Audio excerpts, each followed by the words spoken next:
Olá, meus amigos do Atos Podcast. Sejam bem-vindos a mais um episódio do Atos Podcast. Hoje trazemos aqui Padre Fábio Carvalheiro. Padre Fábio é do Opus Dei e nós estamos tendo a alegria de recebê-lo aqui no nosso estúdio em Fortaleza.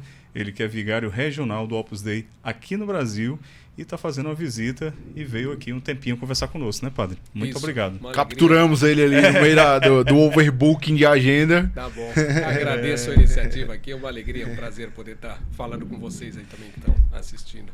E agradecer muito o Padre Milton, né? Porque o Padre Milton fez aí o meio de campo e tal, intermediou. O Milton é o padrinho do canal. Foi um pouco uma armadilha, assim, né? Quando eu cheguei lá, já puxa, e o pessoal do colégio apoiando e tal. Tá bom. Legal, legal.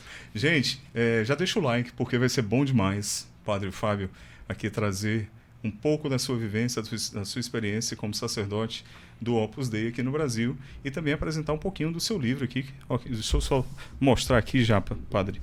Mostrar aqui para os nossos seguidores, botar nessa câmera aqui, ó. Pescadores de Homens, o apostolado cristão para quem vive no meio do mundo. Padre, muito, essa frase que vem aqui embaixo subtítulo, né? O subtítulo já traz muito do que é também já a espiritualidade do Opus, né? É uma espiritualidade encardinada no mundo, né? No mundo. Olha, de fato, contando um pouquinho da história do livro, né? São José Maria, ele teve essa luz fundacional, né? 2 de outubro de 28, ele viu, né? Ele usava essa expressão, fazendo o retiro, ele intuía que Deus estava pedindo algo para ele viu essa missão que Deus confiava de ele difundir na igreja que todo batizado está chamado a ser santo, né? Então ele é conhecido como o santo do cotidiano, o santo do trabalho, através do trabalho do dia a dia, imitando a vida de Jesus, que também durante 30 anos lá teve uma vida comum, não fez milagres, né? O primeiro milagre foi na boda de Caná. Então justamente uma vida de trabalho na oficina, e era Deus que estava já redimindo o mundo. Então ele viu, um cristão pode no seu trabalho fazer isso. Então ele é muito conhecido como o santo do trabalho, o santo do cotidiano, mas ele também falou muito do apostolado. Ele falou, todo batizado está chamado a difundir a sua fé. Como, né? Porque às vezes a pessoa, puxa, eu não tenho o dom da palavra, não sei pregar, não sei, né? Não quero cantar, não tocar. Então a pessoa... Não, ele falou, olha, de fato, assim como eu posso ser santo no dia a dia, no trabalho, eu posso difundir a fé, fazer apostolado através da minha amizade, ser amigo, né? Então ele usava a expressão, né? Assim como é o santo no trabalho, é o apostolado da amizade e confidência. Falou, olha, de fato, se você é amigo das pessoas, né? Não é que eu vou ser amigo para converter, não, você é amigo, a amizade é um valor em si. Se você é amigo, desinteressado, o natural vai ser que você fale das suas coisas, o amigo vai falar das suas coisas. Então, se você chega a uma confidência, se não tiver vergonha de falar das tuas coisas, da tua fé, essa pessoa pelo menos vai te respeitar, alguns vão se interessar, vai surgir depois através do teu exemplo, você também vai poder dar doutrina. Então, às vezes ele falava do apostolado, do exemplo e da doutrina através da amizade e confidência, né? No fundo era uma coisa que ele difundiu muito. Então esse livro fala um pouco dessa missão, né? Do apostolado do cristão que vive no meio do mundo, né? Como é que é possível contagiar a fé sem fazer nada de estranho ou sem ter uma missão específica, né? Uma pregação, uma coisa, a pessoa não se sente assim, mas ele no dia a dia pode aproximar muita gente de Deus. Nada de sobrenatural, né? Nada de místico, sobrenatural. Mas... O caminho dele é o ordinário, no meio do mundo, no dia a dia. Padre, mas um pouquinho aqui do currículo do Padre Fábio, que é bacharel e mestre em ciência da computação. Eu tinha lido isso aqui antes e me chamou a atenção. Ciência da computação. Aí o senhor cursou a ciência da computação antes mesmo de ingressar no seminário, foi isso? Isso. Então, olha, o fenômeno na vocacional, né, no Opus Dei, justamente são pessoas que estão no meio do mundo e descobrem, puxa, eu estou chamado a uma entrega a Deus aqui no meio do mundo, no trabalho profissional, né? Então, eu conheci, de fato, o Opus Dei quando eu estava no primeiro ano da faculdade. Através de uma pessoa, um veterano, me falou. Eu já participava de grupo de jovens, né? Mas para mim, de fato, eu sempre gostei de estudar e era uma coisa eram minhas atividades na paróquia, outra coisa eram minhas atividades no colégio, estudo, e outra coisa eram os amigos. Também eram 3 mundos assim que às vezes não dialogavam muito, eram pessoas diferentes, né? Padre, se eu só lhe interromper um pouquinho, o senhor consegue vir um pouquinho mais para frente? Mais para o próximo. Mais para Ótimo. Pronto, para ficar melhor o áudio. Tá. Então, daí na faculdade, um amigo me apresentou o Opus Dei e falou dessa ideia de transformar o trabalho em oração, de buscar ter um plano de vida espiritual, né? De fazer leitura, aprender a fazer oração mental. Então, me encantei. Pela amizade. Pela amizade, também foi isso. Pela amizade, e depois descobri que o próprio trabalho, o desejo de estudar, pode ser oferecido a Deus. Então, me encantei com isso daí. E daí eu me senti chamado a entrar para a obra e vivendo o celibato, que também, né, no Opus Dei tem as pessoas que se sentem chamadas ao matrimônio e se entregam a Deus no matrimônio, que são supernumerários, e os que são chamados a viver no meio do mundo, no trabalho, viver o celibato, são os numerários. Esses nomes, São José Maria não queria nada que parecesse religioso no sentido de afastamento do mundo, então ele pegou nomes que eram nomes de dedicação universitária na Espanha, né, onde foi fundado. Então eu usei esses nomes. Mas então eu vivia já o celibato. Então não é que eu fosse ser padre, eu vivia o celibato. Certo. E mais para frente, justamente dentre os numerários, alguns se colocam à disposição de se ordenar e fazer parte do clero da prelazia. Então isso daí já foi quando eu era professor universitário, já quando me coloquei. Dava aula também, daí eu fui completar os estudos lá. Chamou a atenção porque computação é algo bem, assim, digamos, racional. Né? Racional. Né? E às vezes as pessoas têm assim uma ideia de que o padre, por exemplo, os religiosos, são pessoas mais humanistas, digamos assim, né? Ou seja, que estão mais ligados às ciências humanas. Tá. Né? E aí você lê assim, um mestre em ciência da computação e agora um sacerdote. E isso serve até de inspiração e testemunho para os jovens, né? Tá, sem dúvida. Tudo é caminho para a gente se entregar a Deus. Mas olha, tem religiosos também, grandes intelectuais, com uma estrutura lógica também. Santo Tomás, que eu adoro estudar Santo Tomás, tem uma estrutura lógica que um matemático vibra. O matemático vibra lendo Santo Tomás, porque ele tem uma estrutura muito lógica. Assim, não... E a fé e a razão, elas caminham ali, né? Caminham juntos. Dadas. Tem até uma formação católica aqui, viu, gente? No nosso canal, que o Pedro... ministrou, você pode olhar aí, surfar aí pelo nosso canal e você vai descobrir. Doutor em Filosofia pela Universidade de Santa Cruz, Pontifícia Universidade de Santa Cruz, em Roma, né? O senhor fez lá o doutorado, né? Em Filosofia? Isso, daí fiz em Santo Tomás de Aquino, relação à inteligência, vontade, apetites, como é que se dá isso daqui no ser humano, foi uma... Maravilha. E depois, desde 2015, o senhor assumiu como vigário, né? 2015 era vigário do Opus Dei no Rio de Janeiro e depois 2020 como vigário do Opus Dei no Brasil inteiro. Ótimo. Excelente. Antes da gente aprofundar aqui o bate-papo, queremos mencionar aqui o nosso parceiro Xerimbão, né, padre? Aqui, Café Mineiro. Vou fazer um tintinho aqui, ó. Ótimo. Né, do nosso amigo César Escófano, um amigo nosso, da época de grupo de jovens, e fornece aqui, o nosso parceiro fornece esse café da Serra da Mantiqueira, lá de Minas Gerais, Xerimbão, no Lago Jacareí. Aqui no QR Code você tem todas as informações, o endereço, tudo direitinho. E vá lá, um ambiente muito agradável para você ir com amigos e familiares. Também os nossos outros parceiros, padre, que nos ajudam a levar à frente esse apostolado, né? Imobiliária Mota da Costa, do nosso amigo Rodrigo Costa, imobiliária completíssima, especializada em investimentos imobiliários. Então, acesse aqui também o QR Code e você poderá ter toda a solução se você quer comprar, vender, investir, alugar o seu imóvel, tá bom?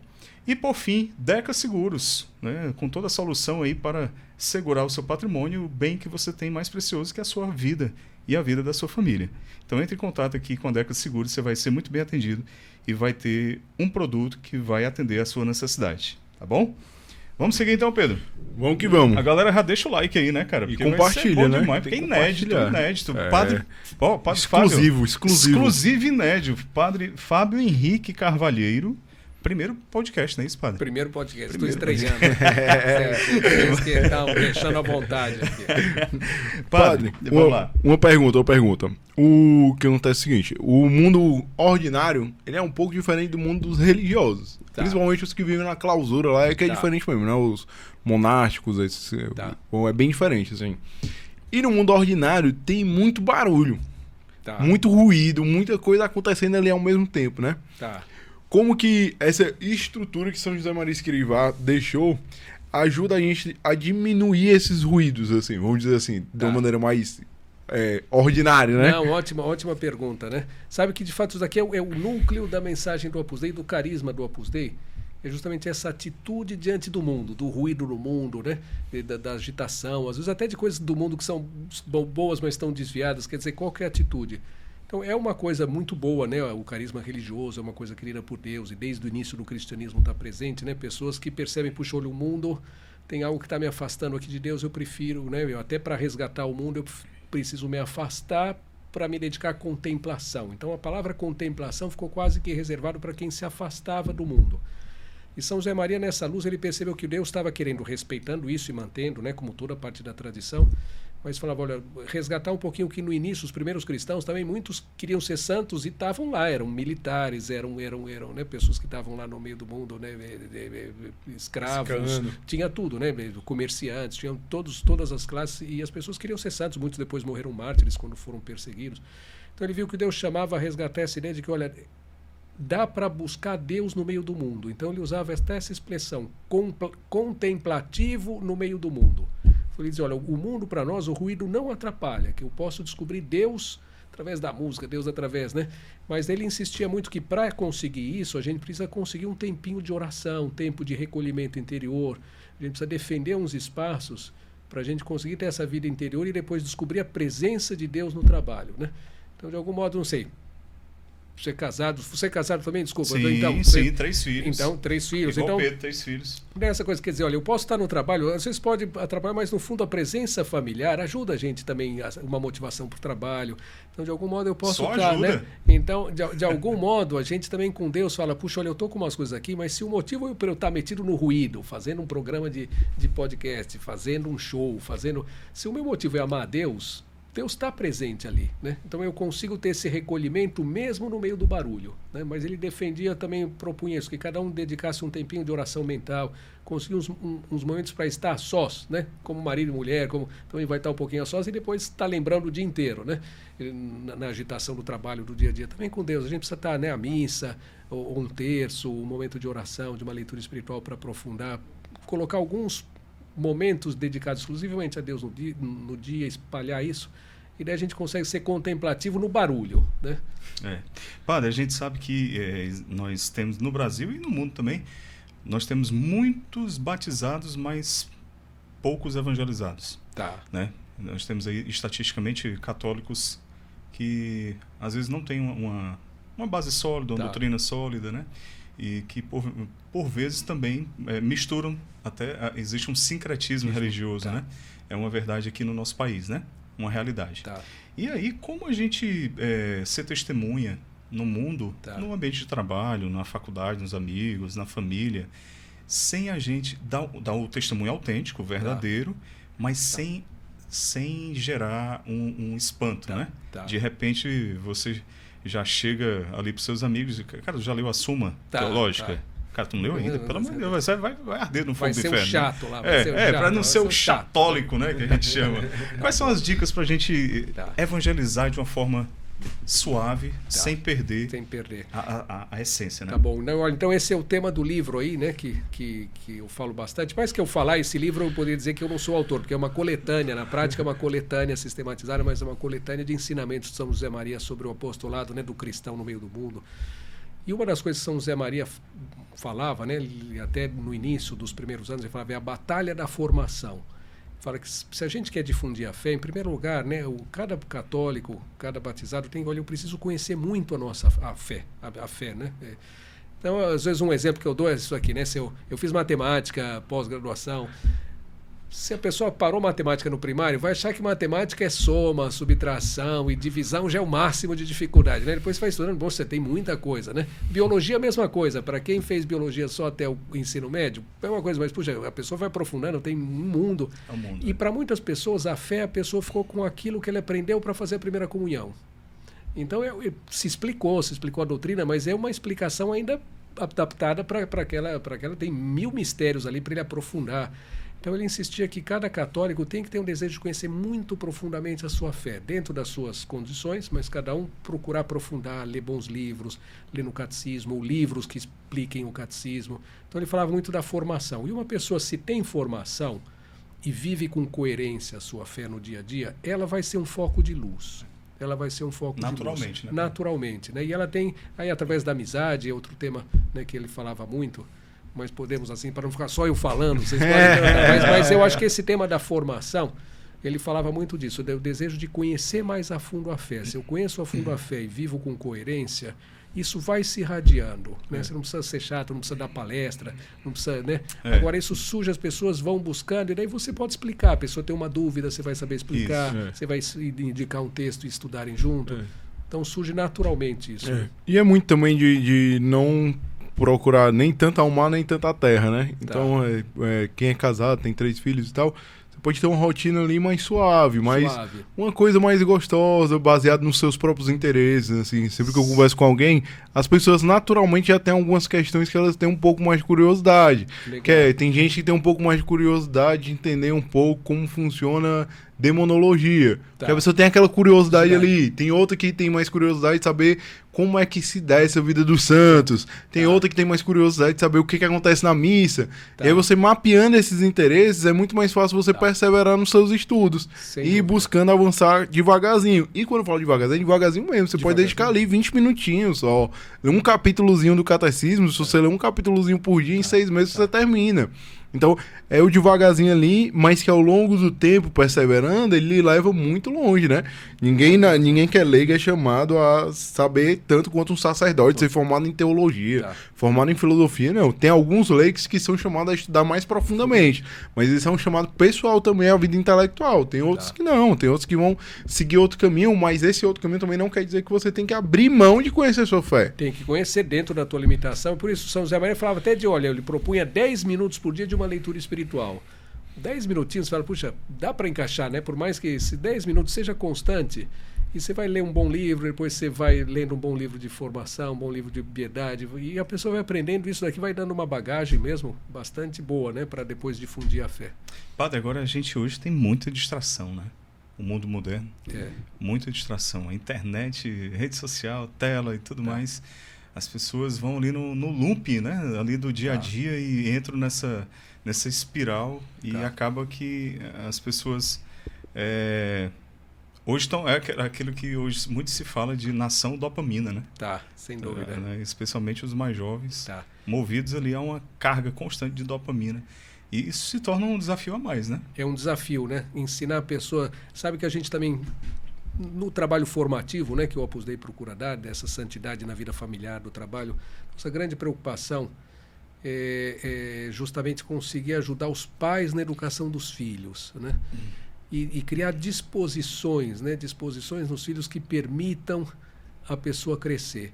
Olha, sabe, eu não tinha pensado em falar nisso, não pensei em muita coisa, eu pensava, mas agora me veio uma coisa que eu tenho falado disso aqui, que eu acho que, sabe que Jesus deu uma dica na parábola do semeador, né, que fala, a gente sempre vê a parábola do semeador, mas no sentido da correspondência à graça. Uma semente caiu lá no caminho, terra batida, veio a ave e levou, uma caiu em pedra, cresceu diante do primeiro sol, já secou, outra cresceu em espinho, até brotou, cresceu um pouco, mas daí os espinhos sufocaram, e uma caiu em terra boa. A gente sempre olha, cada um é imagem da correspondência da nossa alma à palavra de Deus.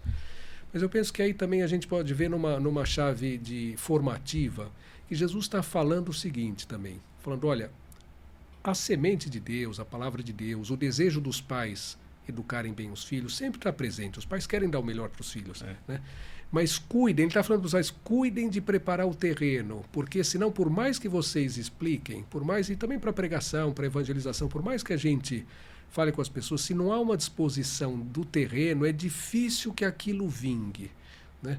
Então, a terra batida, o que é a terra batida? Né? Todo mundo pisa, né? Todo mundo pisa, não tem como brotar, né? Então, a terra batida é justamente a pessoa está o tempo inteiro na internet, todo mundo está entrando no terreno da alma dela. Então, é tanta coisa que ela recebe, é difícil que vingue algo mais profundo. Então, é preciso, se eu quero dar formação, é preciso nas crianças, nos jovens, criar um hábito contemplativo. O que é admiração diante do belo, né? Por exemplo, fazer uma excursão, subir uma montanha, é muito bom, porque é uma coisa que você gasta tempo. Contato com a natureza, de uma forma geral. Contato com a natureza, te leva a contemplar, né? Às vezes ver um quadro, né? Ficar 20 minutos, às vezes pegar uma pessoa que entenda de arte, de pintura, pede para a pessoa 10 minutos, você ficar olhando, vai num bom museu, aqui também tem bons museus. O senhor conhecia aquela não conhecia, imagem ali? Estou vendo uma imagem bonita de Nossa Senhora com o menino. Ela é uma inspiração inspirada num Rafael, né? Uma imagem, acho que é uma imagem pintada por Rafael, Nossa Senhora aí. É Nossa Senhora das Uvas. Não, então tá bom, né? Então não é o Rafael. É bem diferente, né? Diferente. Para você que não conhece o nosso estúdio do Atos, você pode vir aqui, viu? Marca com a gente, você vai conhecer e conhecer essa gravura aqui lindíssima, Nossa Senhora das Uvas. Mas até o próprio nome, né? Nossa Senhora das Uvas, você contato com a natureza. Mas aí eu falava disso aqui, né? Educar, né? Gastar tempo, olhar para um quadro e gastar 10 minutos contemplar, né? Não vai fazer assim, não vai mudar a página, não vai mudar, você contempla, puxa, mas parado, dá para fazer isso. Mas isso depois ajuda a pessoa a meditar na palavra de Deus, né? Mas parece que as pessoas desaprenderam. Então é preciso uma educação. E os próprios pais precisam ser reeducados para que eles possam ter ferramentas, recursos. Para então, uma boa leitura, filhos, né? Uma boa leitura de um livro de literatura, ler com as crianças, isso daí, contemplar, né? Às vezes um quadro, comentar essas coisas, fazer um passeio junto, que a pessoa tenha tempo para digerir a formação, senão é tudo muito acelerado, né? Depois tem toda a coisa das dificuldades, né? As pedras. Diante da primeira dificuldade, a pessoa desiste. Se os pais querem dar tudo para os filhos, fala, puxa, eu vou dar tudo para os filhos, né? Porque eu sofri para ter, eles não vão sofrer para ter. Tudo é uma boa vontade, mas cria uma pessoa que não tem resiliência, não tem capacidade. Diante de qualquer dificuldade, a pessoa desiste. Frágil, né? Frágil. Então não adianta. A semente do evangelho não vai vingar, porque Jesus fala da cruz, as coisas custam, né?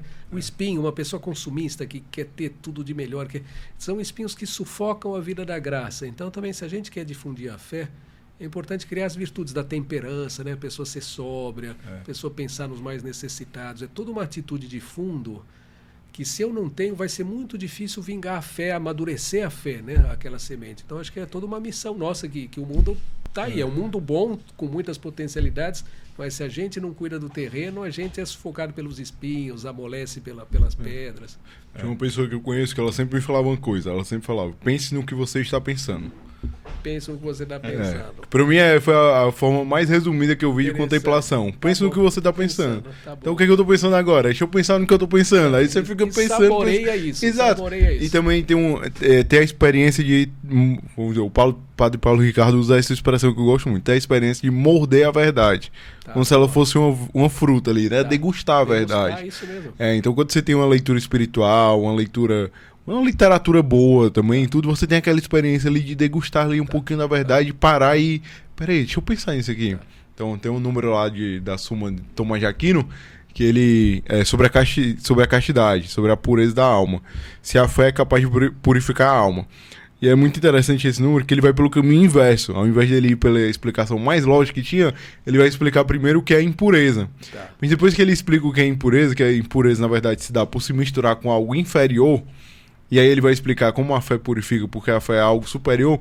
Mas quando você lê aquilo ali, aí você não entende, né? Aí você fala, poxa, como é que eu não entendi? O português está certo, as vírgulas estão no canto certo, o ponto está certo. Aí você vai lendo, até uma hora que você entende, aí faz um Eureka. Pum. Caramba, interessante o que ele fez aqui. É muito legal também. Isso exige tempo, né? Ler livro, ler livro, não é só ver imagens, né? Ler livro, pensar, dar volta. Não dá pra ler livro na velocidade 2x, né? Não dá. Tem que ler na velocidade lá que tá a página lá e tudo. E outra coisa, isso é um exercício que eu ando fazendo muito. Parar de ver vídeo acelerado. Tá. Porque a vida normal é normal. Eu imagino também, às vezes eu tenho paciência, eu vejo o áudio um e-mail, ouço o áudio um e-mail, é um perigo, porque depois você não vai ter paciência de ouvir as pessoas. Na vida real não dá pra gente falar um e-mail. Padre, o senhor aqui em Fortaleza veio também visitar a obra do Colégio Luzeiros, né? Isso. E nós estivemos lá e é também muito bom a gente contemplar, né? Essa obra que está sendo edificada aqui. Né? A gente estava falando sobre a educação dos filhos, né? Cultivar as virtudes. De que forma o senhor vê renascer no Brasil essa nova, mas que não é nova, né? Eu acho que é um reflorescer desse modo de educar, uma educação mais personalizada e voltada para formação de virtudes, né? Eu vou falar um pouquinho do fenômeno de colégios como Luzeiros e vários que estão surgindo no Brasil. Porque, no fundo, eu acho que a chave de tudo isso é o envolvimento dos pais. São pais que estão vendo, olha, se eu deixo meus filhos por aí, os colégios estão agora com ideologia, transmitindo outras... não são os valores que eu gostaria de transmitir. Então, a gente precisa se organizar. Os próprios pais falaram, eu queria transmitir, né?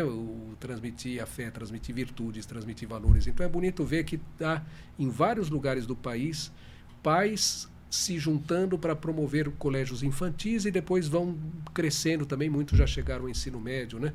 Mas também uma das raízes disso foi um conselho de São José Maria. nos anos 60, uns pais, né, pessoas que eram do Opus Dei, né, e comentaram com ele, olha, de fato a gente está com uma preocupação que por mais que a gente transmita a fé na família, depois na escola eles perdem a fé, né? E imagina, se isso era nos anos 60, imagina hoje, né? 60 anos depois está mais complexo ainda. Então os pais têm essa preocupação e estavam aflitos. Então São José Maria, né, eu ouvi contar as pessoas que conviveram com ele, comentaram que de fato ele ficou dando voltas naquilo, porque o carisma que Deus tinha pedido para ele não era fundar colégios, né? Tem muitas instituições da igreja que os fundadores foram chamados a fundar colégios, a se dedicar à educação, né? Para ele não era isso, era difundir esse chamado a santidade para todos os leigos, né? Promover o protagonismo dos leigos, esse era o papel. Então ele podia ter falado, olha, eu vou rezar por isso, mas não é o que Deus me pediu, né? Mas ele ficou, olha, dentro do meu carisma, que conselho eu posso dar para esses pais que estão aflitos com isso? Daí depois ele pensou, teve luz e chamou aqueles pais, falou, olha, vocês estão procurando ser santo através do trabalho, da vida familiar, né? O principal trabalho de vocês é a educação dos filhos. Por que vocês não se organizam entre os pais e montam colégios? Alguns se dedicam a estudar isso, serem protagonistas. Vocês vão mesmo estudar pedagogia alguma, mas vocês montam, e não delegar, vocês montam colégios. Então aquelas pessoas levaram a sério isso, começaram a montar colégios, estudar educação personalizada, alguns viraram educadores conhecidos. Então, isso aqui foi se difundindo pelo mundo, mas sempre era isso. O Opus Dei, quando começou no Brasil, não é uma coisa institucional promover colégios, sempre é uma coisa que surge das bases. Se os pais estão animados, a gente fala, puxa, é uma boa iniciativa, vão em frente, eu vou lá, abençoo, mas é de vocês, não espera que a gente faça. Está ali na periferia do carisma, né? Isso, então é inspirado, mas são eles que fazem. Entendi. Então, isso agora tem muitos pais se organizando, e tem alguns pais, né, que se organizaram já há mais tempo, tal, que também estão dando assessoramento para os pais que estão querendo fazer isso, ensinando como faz um plano de negócios, como faz captação de alunos. Então dá uma grande alegria ver que isso aqui está viralizando, e são muitos pais que estão felizes e gente muito empenhada. Então eu vim aqui conhecer o Colégio Luzeiros, aqui em Fortaleza, o primeiro que está surgindo nessa linha, o Colégio Luzeiros, que vai abrir as portas agora. Né? Isso, graças a Deus.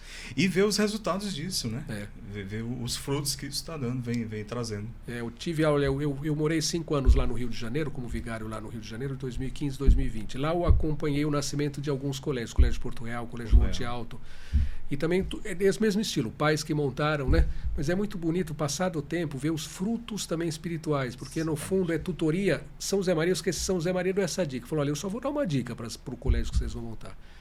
Em primeiro lugar, os pais. Vocês vão dar a formação para os pais. Porque, no fundo, não você ensina o aluno, mas se os pais não convivem, então forme os pais. É ajudar os pais a educar os filhos. Depois, os professores. Em terceiro lugar, os alunos. Perfeito. Então, toda a formação que os pais vão tendo, de virtudes, de acompanhamento familiar, eles mesmos começam a fazer uma reflexão e melhoram na sua vida. Então, muitos também que estavam afastados de Deus acabam se aproximando. Pessoas que não eram casadas na igreja descobrem a beleza da fé e se casam, recebem um sacramento. Pessoas que eram de outra religião também descobrem, perdem os preconceitos, às vezes, que têm contra a fé católica, acabam tendo um processo de conversão, né? Sempre respeitando a liberdade de cada um, mas é um processo bonito que a gente vê que está dando muitos frutos espirituais, né? Então eu rezo muito sempre por esses colégios que estão surgindo aí no país. Maravilha. Agora, Padre Fábio, é impressionante a potência que tem o carisma da obra da Opus, né? Tá. Porque me parece que ela tem uma força ali muito forte para quem é leigo ali. Porque parece que tira aquela perspectiva dos problemas, da vida pesada, de tudo. E agora não, agora tudo é motivo pra gente abraçar a cruz, seguir em frente, leva topada e levanta, continua de novo. E uma coisa que eu acho muito interessante da obra em si é a infraestrutura que vocês preparam ali. Meio que ela molda muito bem a vida do leigo, né? Então ele vai lá, recebe um pedaço e campo de batalha. Aí apanha um pouquinho, volta lá de novo, recebe outro pedacinho, campo de batalha de novo. Quando tá apanhando muito, é além do pedacinho que recebe ele em direção espiritual pra aprumar de novo. E campo de batalha. Tipo, não sai do campo de batalha, entendeu? Eu usava a imagem do posto de gasolina. A pessoa recebe formação, o campo de batalha é melhor ainda. Acaba tá capenga, meu amigo. Olha lá. Jab de esquerda. Campo de batalha. Não, mas é impressionante, porque realmente cria esse vigor espiritual na pessoa ali. A pessoa, ela é espiritualmente alimentada ali. E é muito interessante isso, assim. E vê a pujança ali do carisma de vocês, né? Olha, concordo, assim, eu de fato também Mas é interessante, sabe que São José Maria ele tinha consciência de que ele mesmo não queria usar o nome de fundador para ele tinha consciência que não era uma ideia dele, não era uma invenção dele, né? Era uma luz de Deus e que ele era um instrumento inepto para tentar difundir isso. Então ele mesmo tinha essa admiração, né? Ele falava, puxa, eu penso na obra, já com 60 anos, vendo tanta coisa que Deus tinha feito através dele, ele falou, penso na obra e fico abobado, falava em castelhano, fico assim, tonto, né? Puxa, como é bonito isso que Deus está fazendo. Ele até escrevia nas suas anotações, por que Deus não inventou isso antes, né? Porque não foi uma coisa que está fazendo, faz tanto bem para as pessoas. Mas ao mesmo tempo que ele tinha essa admiração, ele insistia muito, uma coisa que ele chamava de humildade coletiva, né? Que ele falava, olha a humildade, cada um tem que ser humilde. Não faz sentido se cada apóstolo fosse humilde, depois quando tivesse os 12 juntos, se poxa, como somos bons, que coisa boa. Então eu falava, não, humildade coletiva. Então, é lógico, a gente se admira, mas sempre sabendo, olha, é um carisma, há muitos carismas dentro da igreja, todos têm, né, os seus valores. Então é sempre uma coisa de muito respeito, né, de admiração pelos outros carismas, e que esse entusiasmo, né, às vezes com a beleza do carisma, com a eficácia, nunca se transforme numa coisa de, puxa, como somos bons nós. Então sempre ele falava muito da humildade, mas eu concordo, de fato é uma coisa muito bonita, é muito simples, mas que tem uma potencialidade de acender a alma das pessoas. A gente vê isso, pessoas que brilham os olhos, falam, puxa, é o que eu estava buscando alguma coisa para minha inquietação religiosa e onde eu estou, porque eu via que Deus não me chamava para sair do mundo, né? Então agora dá para querer ser santo fazendo isso, o que você falou, né? Vamos lá, para a batalha, agora eu vou abraçar a cruz e vamos ser Cristo aqui no meio do mundo, né? É mais ou menos aqui o que o senhor chama de o testemunho de uma vida simples e normal, né? Isso mesmo, né? Dentro desse capítulo. A dimensão do testemunho, né? Tá. Interessante, é um exemplo que eu uso aí, que é, às vezes a gente fala também de fazer apostolado, dar testemunho. Sempre que falo de testemunho, eu lembro testemunhos que a gente ouve na JMJ, né? São pessoas que eram drogadas, eu lembro aqui na Praia de Copacabana, que são histórias super bonitas, das pessoas que tinham uma vida até e depois tem uma graça, uma conversão. Então, a pessoa do comum, do dia a dia, ela não se imagina subindo num palco para falar do testemunho dela. Ela falou, olha, eu tinha um testemunho, puxa, eu era meio preguiçoso, e daí eu venci a minha preguiça. Puxa, isso daqui não é dar espetáculo, né? Ninguém vai chorar, Ninguém vai chorar, né? Mas, puxa, é um testemunho.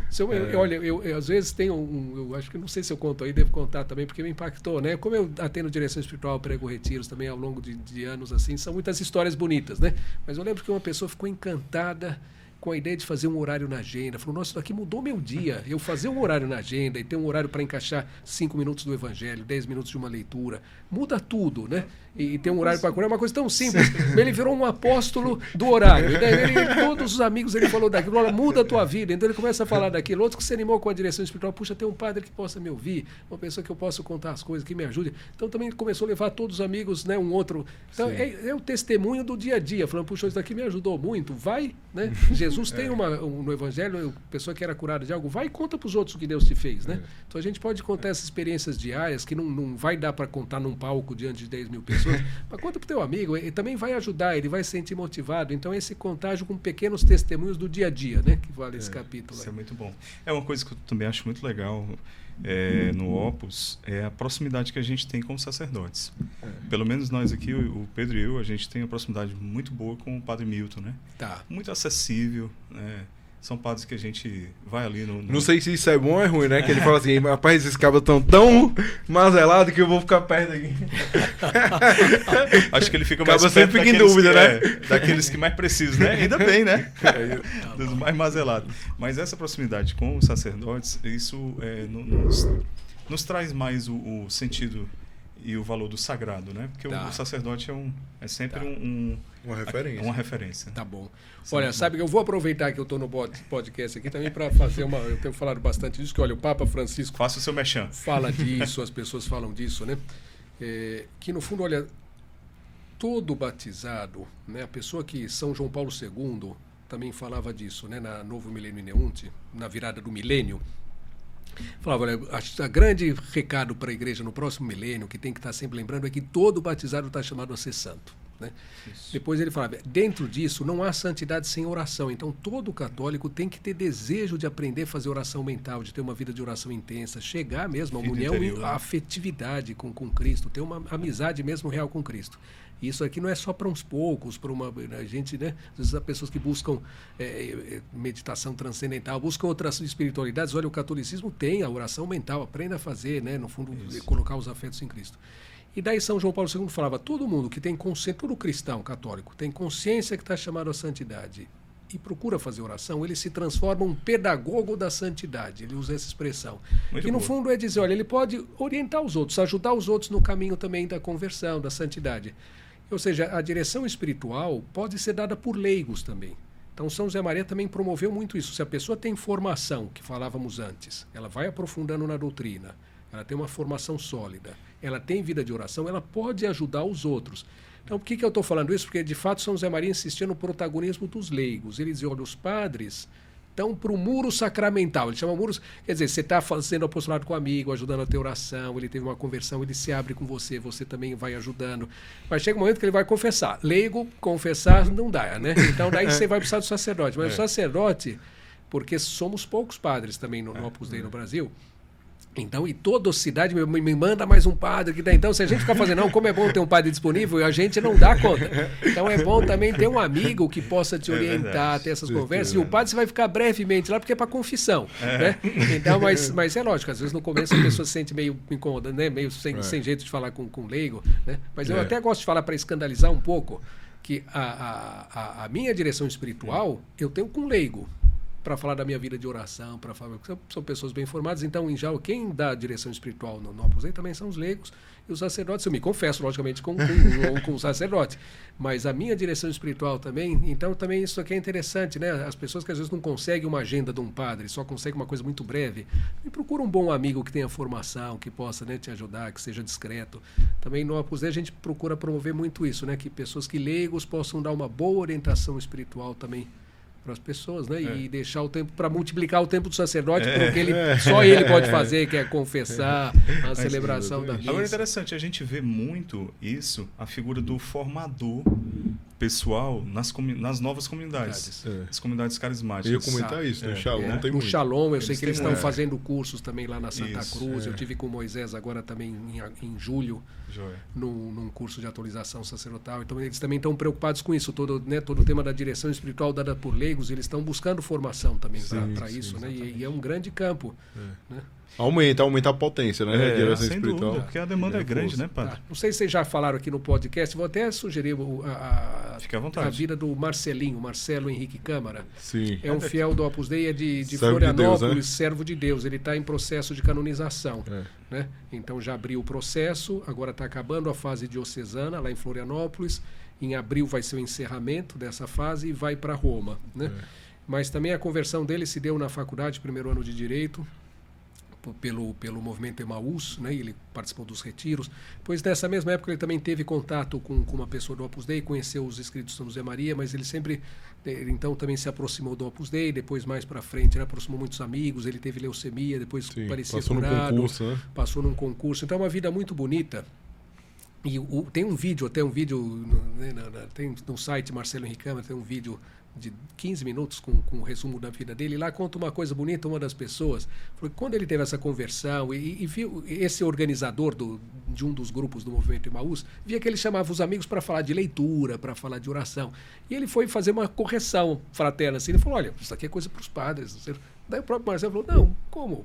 Tudo bem, os padres vão lá confessar, mas, puxa, eu quero compartilhar a minha fé, compartilhar as minhas experiências. Então, você vê que ele já teve, não é um problema, ele já teve muita consciência dessa direção espiritual dos leigos, né? Logo no início, assim, ele começou a compartilhar. É uma vida muito bonita, vocês chamarem alguém né, que possa falar, que está envolvido no processo. Leigo, né? Chamar um leigo, né? Olha, quem está cuidando muito também, escreveu uma biografia dele, é Maria Zoe. Lá é uma promotora, então ele tem muitos amigos que são promotores, são juízes, né? Ele era promotor de justiça.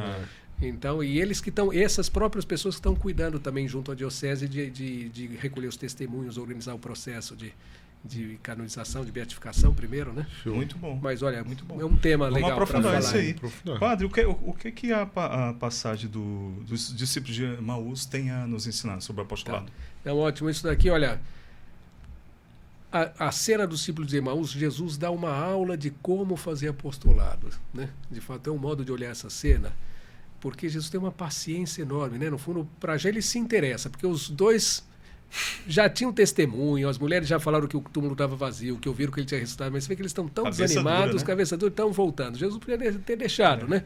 Não, Jesus vai atrás. Mas Jesus, aí o que fica muito claro em toda a cena é o respeito pela liberdade das pessoas. Porque Jesus podia ter aparecido de um modo reconhecível e falar, como é que vocês estão indo embora? Né? Eles teriam voltado, né? Mas humilhados, puxa, que coisa, né? A gente voltou. Então sempre eles lembram, nossa, Jesus foi lá, que vergonha, a gente estava indo embora. Mas não, Jesus aparece de um modo que eles não reconhecem. Jesus faz de contratiço, puxa papo, puxa, do que vocês tinham... Do que vocês estão falando? Se interessa, começa a conversar com eles. Eles dão aquela patada em Jesus, né? Pô, só você não sabe do que está acontecendo aqui. Jesus, Pelo amor de Deus. E Jesus fala, puxa, sério, o que aconteceu, né? Se alguém, né? Então eles começam a falar, puxa, Jesus e tal. Até que eles põem o veneno, puxa, a gente se desiludiu, a gente pensou que ele fosse o Messias e não é. Tal. Aí Jesus, com muito carinho, começa a dar doutrina. Fala, puxa, mas homens tardos em entender. Foi um modo delicado de falar, puxa, mas cabeça dura, burra, né? Homens tardos em entender. Não estava na Sagrada Escritura que o Messias ia sofrer. Que agora... Aí começa, pena que não gravaram isso, porque aí fala que Jesus começou a percorrer toda a Sagrada Escritura, mostrar como estava falando, o que estava falando, um diálogo interessante. E depois ele finge que vai continuar. Ele chega em Emaús, ele como se fosse para outra cidade. E são eles que pedem, fica com a gente. Né? A hora que eles pediram, aí Jesus entrou e se deixou reconhecer. Porque não foi Jesus que impôs, eles pediram. Ó, eu quero que você fique com a gente. Aqueceu o coração Aqueceu deles, o coração, que eles falam isso, né? Não é verdade, nosso coração ardia. E daí voltaram correndo, né? Então Jesus é interessante porque Jesus está indo sentindo o contrário que ele gostaria que eles fossem, mas acompanha. Eles é que vão querer e daí eles voltam correndo. A hora que eles descobrirem, não vão ficar na liberdade. Então, então o apostolado é esse, acompanhar as pessoas, respeitando a liberdade, o momento de Deus em cada alma, com muita amizade, se interessar, criar ocasião de estar junto, bater papo, ser amigo. Em algum momento, através da própria amizade, Deus vai se usar dessa pessoa como instrumento para arder o coração. A hora que cai a ficha, ela, tudo que você ia falar, nem precisa falar, porque ela mesmo já vai perceber que tem que desfazer um monte de coisa. Então, seja amigo, ajuda ela a ter esse encontro pessoal com Cristo. Né? Então, acho que é uma grande aula de apostolado, né? Por isso que a introdução, o primeiro capítulo, eu falei disso aí. Muito bom, a gente ouve mil Grande vezes. Aula. A gente ouve 1000 vezes na igreja a passagem, né? Aí vem o Padre Fábio, fala de uma forma tão simples, aí a gente tem uns insights diferentes. Tá bom. Obrigado, viu, Padre? O senhor fala aqui também, não cair no zelo amargo. O que seria isso? Estava torcendo para você citar esse Olha. capítulo. Se você não citasse, eu ia citar aqui. Não, me né? chamou a atenção. O zelo amargo, né? Zelo amargo, agora é uma frase. Padre Agora, Fábio é bom de copo, viu? a minha memória aqui, sempre para citar textos exatos, mas eu acho que é uma expressão de São Tiago, se eu não me engano, está aí na referência, que fala do zelo amargo, né? Uma expressão que está no Evangelho. O zelo amargo, no fundo, essa pessoa é o chatólico, é a pessoa que se converte, mas daí tudo ela critica. Acaba sendo fariseu. É a pessoa, né? Então tem muita. Coitado, o fariseu, ele tem boa intenção, ele vive. O fariseu talvez era hipócrita. Ele não é hipócrita, ele tem boa intenção, mas ele não percebe. Olha, eu para mudar de ideia, eu demorei 20 anos, demorou muito. Agora ele mudou de ideia, ele está tão entusiasmado que ele quer que todo mundo em volta dele mude de ideia em 5 minutos, né? Então ele começa a insistir, tudo ele critica, tudo ele tem cartão amarelo, tudo. Ó, calma, busca o que une, né? É isso que também Jesus Aí ensina. A galera não chama o Neto, não. Chato, Acaba a festa, meu irmão. Então é assim, saber conviver, saber dar espaço para as pessoas, né? Não ter um zelo amargo, ser positivo, buscar o que une, as coisas que a gente pode conviver, né? Os pontos de convergência, convergência, né? pontos de convergência. Então é não cair no zelo amargo, né? Às vezes o marido que se converte e torna odiosa a fé para a esposa, o pai para os filhos, né? vice-versa. Então não cair no zelo amargo, né? Eu fiz uma publicação sobre isso aí hoje no Instagram, mas é muito mais baixa a minha explicação. Não chega nem perto dessa explicação, eu não cito nem um santo. Não, mas também o Instagram é o local para Não, é basicamente uma publicação assim, quando chega um católico perto de mim. Aí é uma mulher falando, não, vou abrir e vou beber porque sóbrio não dá. Sóbrio não dá pra aguentar. Aí o senhor fala, defender a verdade sem ferir. Sem ferir. Né? Tá. Ou seja, você vai ter sua autenticidade, você não vai abrir mão dos seus princípios, mas de uma forma serena. Você não precisa agredir o outro, né, padre? Às vezes falando, olha, da tua liberdade, também, olha, como a gente está num país que valoriza muito os sentimentos, os afetos, muitas vezes eu argumento isso, olha, eu me sinto bem, isso aqui me faz bem, isso aqui, olha, eu respeito que você pense diferente, mas para mim, o que me faz feliz é isso daqui. Pronto, compartilha isso, isso é a confidência. Eu falo, não estou impondo nada, não estou, né? Então é ser amável, procurar ser amigo das pessoas, né? Volta ao tema da amizade, né? Tem que evoluir muito, viu? É possível, São José Maria é um exemplo, né? Tem um livro bom também, uma espécie de mini biografia temática, que é O Homem que Sabia Perdoar. Escrito também da editora Quadrante, a mesma editora desse livro, escrito pelo padre Francisco Faus. Sim, e é interessante porque fala muito do perdão também, e como ele convivia com pessoas que pensavam de modo diferente, respeitando a liberdade. Era autêntica, tinha pessoas amigas mesmo, né? Gente que era comunista, gente que era... Mas tinha uma amizade, viam que respeitava, e depois pessoas que depois foram se abrindo à fé, outros não, né? Mas no fundo ele respeitava mesmo e sabia ser amigo, né? Ele falou, olha... É filho de Deus também, a gente tem que se querer, né? E respeitar que eu não vou impor um modo de pensar. Caridade fraterna, né? O Brasil precisa ler isso aqui, viu, padre? Porque olha, em tempos de polarização, né? Que a gente vem sofrendo, verdade. Né? Nesses últimos anos, né? Agora, só um parênteses. O padre Francisco Fausto tem quantos livros? Olha, eu não sei dizer. Quem souber, deixa aí no comentário. Eu acho que ele vê um negócio e vai escrever um livro. Eu gosto de brincar, porque eu às vezes falo, eu vigário do Opus Dei, as pessoas têm um respeito, mas eu falo, eu moro com o padre Francisco Fausto. Vocês, puxa, você mora, então daí todo mundo ganha mais interesse, né? Então eu vivencio cada ideia de um novo livro. Olha, tem seus 92 anos agora, mas está numa produção intelectual, um ritmo, tem 92 anos. Mas uma capacidade de síntese absurda, né? E ele conviveu com São José Maria, então tem muitas histórias para contar. Como é que a gente faz um podcast com ele, hein? Bom, isso daqui vai ser difícil. Ele se oculta mesmo, ele não gosta nada de aparecer. É melhor deixar tempo para ele escrever livro. Ele tem podcast, ele faz podcast dele agora ele grava os livros, ele faz reflexões, então ele também tem um canal do SoundCloud, ele é super informático. Só no áudio. Só no áudio. Padre Francisco Fausto, a gente vai atrás do senhor, viu? Não vamos desistir. Só no áudio. Bater lá em São Paulo. Padre, o senhor coloca aqui, servirei, uma decisão de entrega. Precisa ser uma decisão, né, padre? Precisa ser uma decisão. Também eu acho que é interessante, olha, graças a Deus em Fortaleza a gente vê isso. Às vezes as pessoas se perguntam, olha, eu tenho vocação ou não? Às vezes um católico se pergunta, será que eu tenho vocação ou não? Né? E é uma pergunta equivocada, porque no fundo todo mundo tem vocação, né? E aqui eu vejo que em Fortaleza é impressionante, acompanhando o apostolado do Opus Dei em todo o Brasil, não é assim nos outros lugares, mas aqui a gente vê que todo jovem que se aproxima, olha, eu tenho vocação, eu quero saber se é pro Opus Dei, mas ele já chega discernindo a vocação, né? Porque, sabe, eu tenho para alguma coisa dentro, eu quero conhecer as realidades. Já chega pro vocacional. Já chega pensando, será que é isso que Deus me chama? Mas eu acho muito bonito, porque a pessoa tem essa consciência, olha, Deus me chama, não sei para que é, mas Ele me chama, eu tenho um chamado dentro da igreja. Então, esse capítulo fala, de fato, todo mundo, todo batizado tem uma vocação básica, Santiago, que olha, eu estou aqui para servir. E se a pessoa fala, a minha vida, o que Jesus se entregou para mim, me chama, você quer servir os outros? Você quer se entregar para ajudar os outros? Então, isso é uma decisão de entrega. Antes de saber o que Deus te chama dentro da igreja, que caminho, cada um, se vai ganhando intimidade com Deus, fala, Jesus, eu me entrego, estou aqui para servir, seja qual é o caminho, eu estou aqui para pensar nos outros, para ajudar os outros, para ser Cristo para os outros. Então, esse eu falo um pouquinho disso, que cada pessoa, mesmo antes de discernir qual é o caminho, já pode dar esse passo de interiormente se entregar a Deus. Olha, eu estou aqui para servir, né? Servirei, estou aqui para servir, né? Isso daqui é o São José Maria gostava, que falava, é o oposto ao não serve, eu não servirei de Satanás. Satanás fez essa decisão orgulhosa, não vou servir. Está na Sagrada Escritura, foi a queda de Satanás. Olha, não quero servir. Então ele fala, agora é preciso que haja muitas pessoas que falam, não, eu quero servir. Né? Então a grande radicalidade do batismo é essa, eu quero servir, eu quero estar aqui para agradar a Deus e os outros. Né? Agora, padre, uma dúvida pessoal que eu tenho. Para se ordenar e se encardinar sacerdote na Opus, a prova final é os números dos livros de São José Maria, 762, aí você tem que escrever do lado. 420, foge, aí tem que escrever do outro. Porque os caras sabem tudo decorado. Eu leio o livro há 3 anos, não decorei um número, mano. O sacerdote aqui, não, São José Maria falava no número tal, livro tal. Eu não passaria nessa prova. Eu só leio há 3 anos, mano. Olha, se me perguntar por número, não vou acertar nenhum. Mas a gente lembra a ideia. Padre, me chamou a atenção essa expressão, apostolado da opinião pública. Tá bom. Olha, fala um pouquinho, sim. Sabe que é outro tema que São José Maria falou muito, né?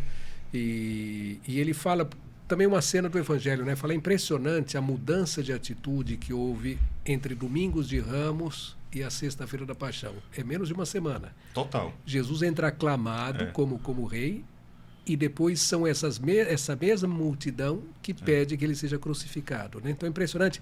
Então esse é o formador de opinião pública, no fundo ele vai dando insights, vai dando formação, ele consegue às vezes manipular ou ajudar a pessoa a buscar a verdade, ou ele consegue manipular e inverter, né, as pessoas. Então ele dava muito valor. Olha, quem trabalha nos meios de comunicação, como vocês, como jornalistas, como, né, no fundo ele fala, ele tem uma missão muito grande de difundir a verdade, de difundir o respeito, a respeitar a intimidade dos outros, de não gerar polarização, de informar as coisas, mas sempre respeitando a antropologia humana, a liberdade, o respeito pelas pessoas, porque senão você pode causar uma massa, né, e manipular as pessoas, né, mudar a cabeça das pessoas e levar para o mal.